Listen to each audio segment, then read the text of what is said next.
కనబడుతుందా? క్రాస్ అయిపోయింది. యావత్ ముస్లిం సమాజం ఏదైతే ఈ సంఘటన జరిగిందో ఈ సంఘటన పట్ల ముస్లిం సమాజం సిగ్గుతో తలకాయ దించుకునే విధంగా ఉంది. ఎందుకంటే ఎవరు ఎదవ నా కొడుకులు ఎవరికి పుట్టారో ఆ నా కొడుకులు ముస్లిమ్స్కి పుట్టారా ఎవరికి పుట్టారో కూడా తెలియదు. ముస్లిం పేర్లు చెప్పుకొని ముస్లిం పేర్లు పెట్టుకొని ఏదో ఒక సంఘటన చేసేస్తే ఈ భారతదేశంలో కాదు ప్రపంచవ్యాప్తంగా ఉన్న ముస్లింలు సిగ్గుతో తలకాయ దించుకునే పరిస్థితి వస్తుంది. అదేవిధంగా ఎవరైతే ఒక మనిషిని చంపుతాడో ఎవరైతే ఒక మనిషి ప్రాణాలు తీస్తాడో వాడు ఖచ్చితంగా వాడు ముస్లిం కాడాడు. ఇస్లాం ధర్మం దాన్ని అంగీకరించదు. ఖురాన్లో కూడా ఏమని చెప్పి ఉన్నారు, మా లోపల ఉన్న శైతాన్తో జిహాద్ చేయమన్నారు కానీ అమాయకులను చంపమని చెప్పలేదు. ఒక్క అమాయకుడి ప్రాణం కానీ తీస్తే యావత్ మానవాళి ప్రాణాలు తీసిన పాపం వస్తుందని చెప్పి ఖురాన్లు చెప్పి ఉన్నారు. కానీ వీళ్ళు ఏంటంటే ఈ ముష్కరులు ఎలక్షన్లు వచ్చినప్పుడు ఎలక్షన్ల ముందర ఇప్పుడు పుల్వామా సంఘటన జరిగింది. ఇప్పటికి దాని దోషులు ఎవరు కూడా బయటికి రాలేదు.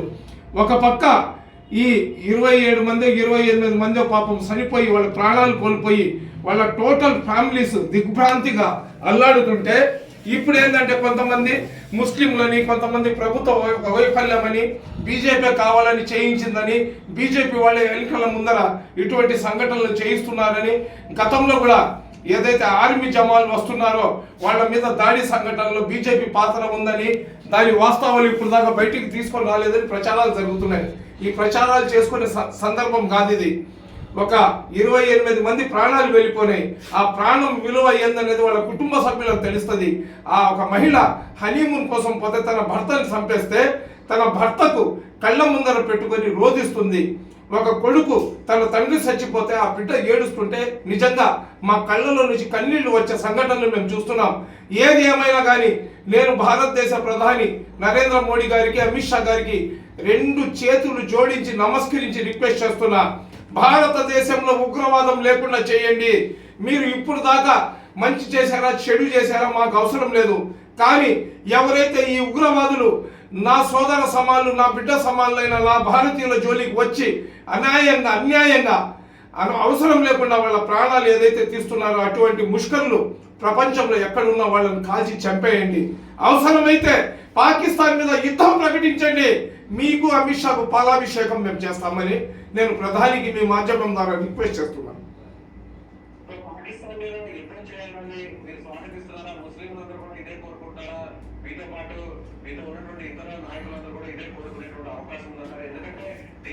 పాకిస్తాన్ హస్తం ఉంది అనేటువంటి వార్తలు కూడా వస్తున్నాయి. సో పెద్ద ఎత్తున అక్కడ జరిగినటువంటి దాడి కూడా చూస్తే వాళ్ళ కెమెరాస్ ని ఏదైతే హెల్మెట్స్ పెట్టుకోవడం అలాగే బాడీకి కెమెరాస్ ని తగిలించుకొని అక్కడ జరుగుతున్నటువంటి ప్రతి దృశ్యాన్ని కూడా వాళ్ళని హ్యాండిల్ చేస్తున్నటువంటి వాళ్ళు కూడా అక్కడ ఫుటేజ్ పంపించడం జరిగింది.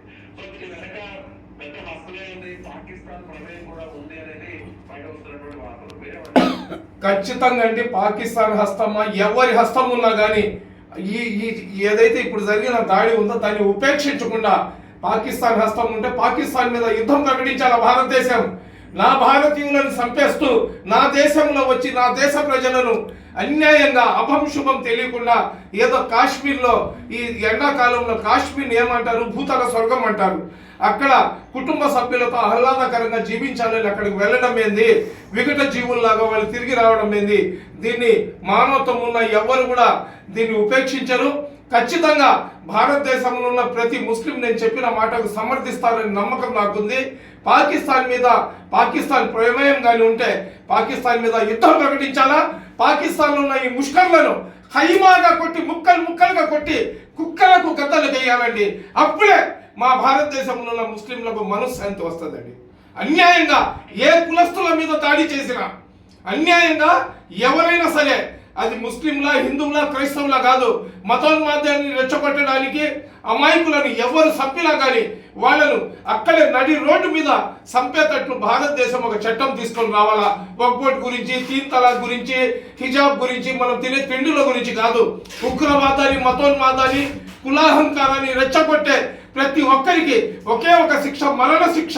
అదేవిధంగా పసిబిడ్డలకు మానభంగం చేసిన వాడికి 14 రోజుల్లో ఇన్వెస్టిగేషన్ పూర్తి చేసి రోడ్డు మీద కాల్ చేసే ఇటువంటి 2 శిక్షలు కానీ తీసుకుని వస్తే నా దేశం సస్యశ్యామలంగా ఉంటుంది. విజయ్ గారు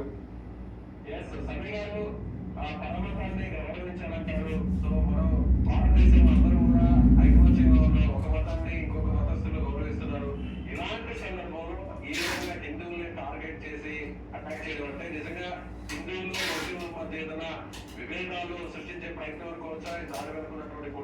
సార్ ఇది?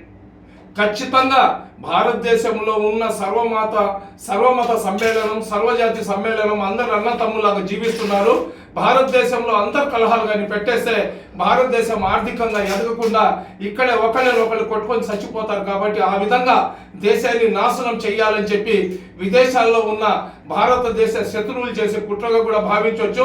రాజకీయ నాయకులు ఎలక్షన్ల ముందర ఇటువంటి సంఘటనలు చేయించి ఓట్లు పోలరైజేషన్ చేయడానికి కూడా ఇటువంటి కుట్రలు చేయిస్తున్నారని ఇంతకు ముందు పుల్వామా ఇన్సిడెంట్ జరిగినప్పుడు, ఆర్మీ జవాన్ల ఇన్సిడెంట్ జరిగినప్పుడు ఏదైతే సంఘటనలు జరిగినాయో దాన్ని కూడా మనం ఒకసారి గుర్తు తెచ్చుకోవాలా. ఏది ఏమైనా ఈ సంఘటన వెనకాల ఎవరు కారకులైనా కానీ అది పాకిస్తాన్ కానీ కారణమైతే పాకిస్తాన్ మీద భారతదేశం యుద్ధం ప్రకటించాలా. అదేవిధంగా ఏదైనా రాజకీయ పార్టీ రాజకీయ లబ్ధి కోసం ఈ కార్యక్రమం కానీ చేసి ఉంటే ఇంకా జీవితంలో ఆ రాజకీయ పార్టీ ఎన్నికల్లో పోటీ చేసుకోకుండా దాని మీద బ్యాన్ చేయాలి. అసలు జిహాద్ అంటే ఏంటి? పవిత్ర యుద్ధం పేరుతో ఈ విధంగా వేరే మతానికి సంబంధించి నిపాకంగా చెప్పడాన్ని అసలు ఇస్లాం మతంలో ఇలాంటివి ఏమైనా ఉంటాయి? అసలు ఇస్లాం మతం ఏం చెబుతుంది? పరమతస్తుల్ని ఎలా గౌరవించాలని చెప్తుంది? ఏ విధంగా నువ్వు నీ మతాన్ని, నీ అల్లాను గౌరవిస్తావో, నీ ధర్మాన్ని నువ్వు ఆచరించుకుంటూ ఇతర మతాలను గౌరవించాలని చెప్పి ఖురాన్ చెప్తుందండి. నేను కానీ మీకు ఒక చెడు మాట చెప్తే మీరు 100 మాటలు నాకు చెప్తారు, దాన్ని ఖురాన్ అంగీకరించదు. అదేవిధంగా జిహాద్ చేయమని చెప్పింది అమాయకులైన ప్రజల మీద కాదు, నేను నా అంతరాత్మ మీద జిహాద్ చేయాలా. నా శరీరం ఒకటి కోరుకుంటే నా లోపల నా అంతరాత్మ రకరకాలుగా కోరుకుంటుంటది. అది చెయ్యాలా, ఇది చెయ్యాలా, అది కావాలా, ఇది కావాలని. మంచితనము చెడు మీద చేయడాన్ని జిహాద్ అంటారు. ఆ జిహాద్ అంటే హిందువులను చంపడాన్ని జిహాద్ అని చెప్పరు. ఒక మనిషిని కానీ చంపితే సర్వమానవాళిని చంపిన పాపం వస్తుందని చెప్పి ఖురాన్ మాకు చెప్పి ఉంది. అయినా కానీ మనం ఏం చేస్తున్నాము, ఏదో కొంతమంది మతోన్మాదాన్ని రెచ్చగొట్టడానికి ఇటువంటి కార్యక్రమాలు చేస్తున్నారండి.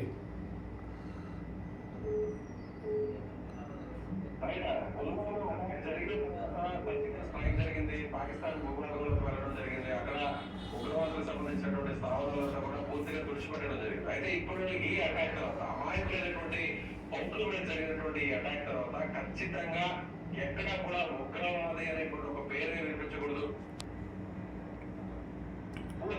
అదేవిధంగా పీఓకే అంటే పాక్ ఆక్రమిత కాశ్మీర్ కూడా తిరిగి మన కంట్రోల్లోకి తీసుకోవాలి అనేటువంటి ఒక డిమాండ్ వినిపిస్తుంది. దానికి మీరు కూడా మద్దతిస్తారా?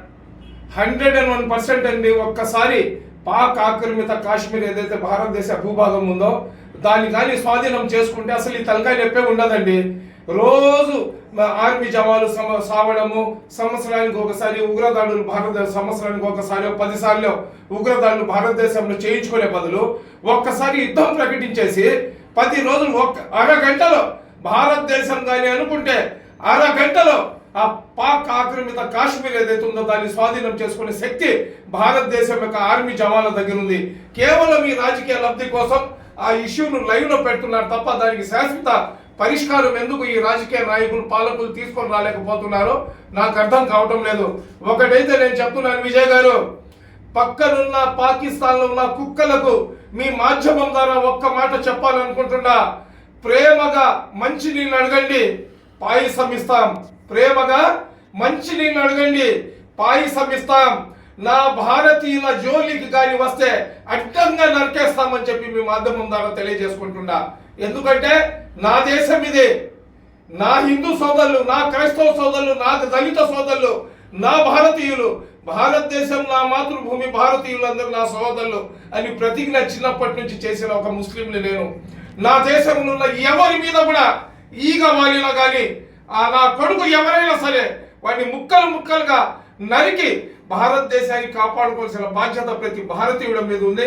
అదేవిధంగా ఎవరైతే మా ఓట్లతో గెలిచి ఢిల్లీలో కూర్చొని పెత్తనం చేస్తున్న పాలకులకి చెప్తున్నా, మీరు స్ట్రైక్ ఆపరేషన్ చేయండి, పాక్ ఆక్రమిత కాశ్మీర్ని ఆక్రమించుకోండి. పాకిస్తాన్లో ఎక్కడెక్కడ ఉగ్రవాద ముఠలు, ఎక్కడెక్కడ ఉగ్రవాద ట్రైనింగ్ సెంటర్లు ఉన్నాయో వాటన్నిటిని సర్వనాశనం చేయండి. భారతదేశం మొత్తం మీకు జై జైలు చెప్తుంది. ఆ రోజు ముస్లిం సమాజం తరఫున నరేంద్ర మోడీ గారికి పాలాభిషేకం చేస్తానని తెలియజేసుకుంటున్నాను. రైట్ అండి, థ్యాంక్ యూ సమీ గారు. సో ఇది ముస్లిం మైనారిటీ లీడర్ సయ్యద్ సమీ గారు చెప్పినట్టుగా ఖచ్చితంగా పాకిస్తాన్ మీద అటాక్ ఇండియన్ గవర్నమెంట్ సిద్ధం అవ్వాలి. దీనికి తగ్గట్టుగా ఖచ్చితంగా జవాబు చెప్పాలి. సో ప్రతీకార చర్య అయితే ఉండాలి. కొన్ని గంటల వ్యవధిలోనే దీనికి సంబంధించినటువంటి నిర్ణయాలు జరగాలి. పాకిస్తాన్ మీద ఎలాంటి అటాక్ చేసినా కూడా తాము పూర్తి స్థాయిలో మద్దతు ఇస్తాం. నిజంగా అమాయక పౌరులను చెప్పిన వారిని ముక్కలు ముక్కలుగా అదే స్థాయిలో వాళ్ళు కూడా చంపలేనటువంటి డిమాండ్ అయితే వాళ్ళు చేసినటువంటి పరిస్థితి. సో వీళ్ళంటున్నారు సో ఇండియన్ గవర్నమెంట్ ఎలాంటి డెసిషన్ తీసుకోబోతుంది, సో దీని వెనక పాకిస్తాన్ కుట్ర ఉంటే ఏం చేయాలి? మీ అభిప్రాయం ఏంటో కామెంట్ రూపంలో తెలియజేయండి. Thank you so much.